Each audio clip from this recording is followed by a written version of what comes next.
নমস্কার বন্ধুরা, welcome back to my channel. Another একটা নিউ ভ্লগ নিয়েই আবার চলে এলাম। তো ভ্লগটা এডিট করার জন্য অনেক দিন পরে আপলোড হচ্ছে। আশা করছি ডেটটা দেখে তোমরা বুঝতেই পেরেছো। আমি প্রত্যেকটা ভিডিওর ওপরেই আমি ডেটগুলো দিয়ে দিচ্ছি, যাতে আমারও নিজেরও মনে থাকে আর তোমরাও বুঝতে পারো কতদিন আগেকার এটা ভিডিও। তবুও এডিট করার জন্যই ছাড়া হয়নি। আমি ভাবলাম যখন ভিডিওটা গ্যালারিতে পড়েই আছে, একটু তোমাদের সাথে শেয়ার করা যায়। তো দেখো, তখন বাজে প্রায় দুপুর 3টে। খাওয়া দাওয়া কমপ্লিট করেই আমি রেডি হয়ে নিয়েছি। তো আমি আর মা মিলে বেরিয়ে পড়েছি একটু মেলা দেখার জন্য। আমাদের গ্রামে এই বৈশাখ মাস থেকে শুরু করে ওই ভাদ্র মাস পর্যন্ত মোটামুটি মেলা থাকে। আর আষাঢ় শ্রাবণ মাসটা ভালোই মেলা থাকে বলতে গেলে, মেলা ভরপুর মেলা থাকে। তো সেই দিনে খুব এই কদিন তো খুবই বৃষ্টি হয়েছে, আর সেই দিন একটু বৃষ্টিটা কমেছিল আর রোদও উঠেছিল। আমাদের ভাগ্যটাও খুব ভালো ছিল বলতে পারো। তার জন্য আমি আর মা মিলে মেলা দেখতে গিয়েছিলাম। আর মেলা আমাদের এখানে দিনের বেলায় মেলাটা দেখতেই হয়, রাতের বেলায় তুমি কিছু মেলায় পাবে না, দিনের বেলাতেই দেখতে পাবে, সব দোকান খোলা আছে। আর এই মন্দিরটা যদি, মায়ের মন্দিরটা যদি কেউ চেনো, অবশ্যই কমেন্টে জানাবে। তো দেখো কত হরেক মালের দোকান বসেছে, শুধু হরেক মাল চারিদিকে। হরেক মালটাই বেশি, আসলে হরেক মালের ডিমান্ডটাও বেশি। হ্যাঁ, আমি তো হরেক মালের জিনিস তো প্রচুর কিনি। প্রত্যেক বছর যেহেতু আমাদের এই মেলাটা ফিক্সড থাকে আর এত দোকান বসে, সেহেতু আমি বাইরে থেকে কোথাও থেকে কিছু কিনি না। আর আমি গ্রামের এই মেলা থেকেই কিনি সব কিছু। তো এটা প্রায় অম্বুবাসীর পরেই গেছিলাম মেলাটা দেখতে। তো দেখো কত রকমের হরেক রকমের জিনিস, যেটা চাইবে সেটাই পাবে, এরকম ব্যাপার।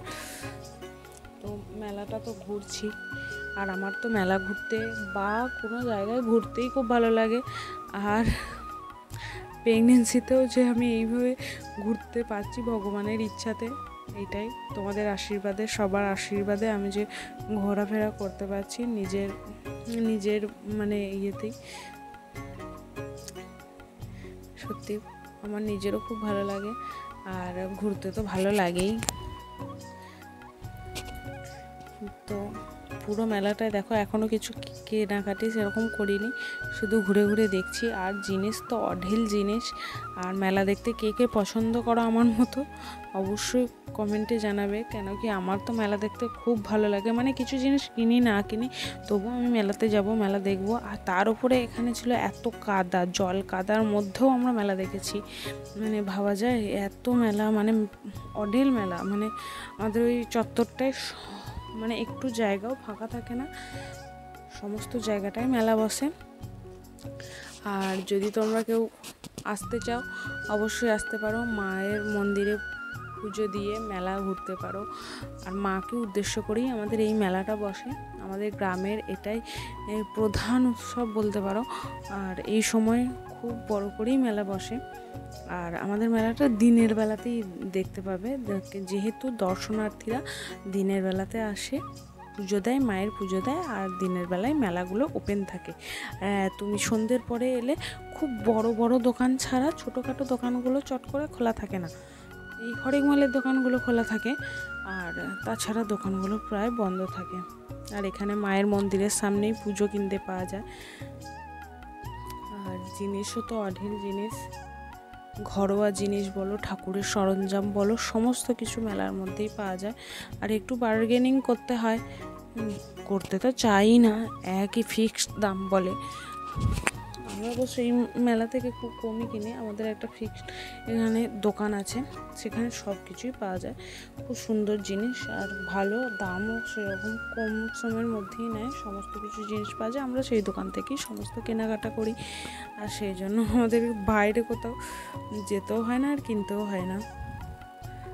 আর দেখো পুরো মেলাটা মোটামুটি ঘোরা হয়ে গেছে, আর শেষ এই দোকানটা প্রতি বছরই বসে। এখানে 40 টাকার হরেক মালের জিনিস পাওয়া যায়, 40 টাকায় তোমার বড় থেকে ছোট থেকে সব জিনিসের দামই 40 টাকা।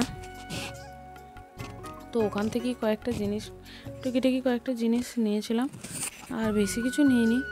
তারপরে তো সব জিনিসটাই বাড়িতে আছে, সেই জন্যই বেশি কিছু জিনিস সেইভাবে নিইনি। তো দেখো ভিডিও মানে মেলা দেখার পরে তো ফুচকা খেতেই হবে। তো ফুচকার দোকানে এত ভিড় লেগে গেল, প্রথমেই আমি খেয়ে নিয়েছিলাম, মানে ফার্স্ট কাস্টমার ছিলাম। সকাল সকাল মেলা দেখতে গিয়েছিলাম, তো ওই জন্যই ফার্স্ট কাস্টমার ছিলাম ফুচকার। তো ফুচকা খেয়ে একটু আইসক্রিম খেতে খেতে মা আর আমি বাড়ি চলে এলাম। আর দেখো বাড়ি এসে সমস্ত কিছু মানে এই কটা জিনিস কিনেছি, পেতে আর মেয়েদের পেতে কেনার তো শেষ হয় না। আর এই দেখো আলু মেশারটা, দুটো বাটি, এরকম মশলাদানি এইসব করেই কয়েকটা জিনিস কিনেছি জাস্ট। এই ভিডিওটা এখানেই শেষ করলাম। ভালো লাগলে লাইক, শেয়ার এবং চ্যানেলটাকে সাবস্ক্রাইব করে অবশ্যই পাশে থাকবেন। নমস্কার।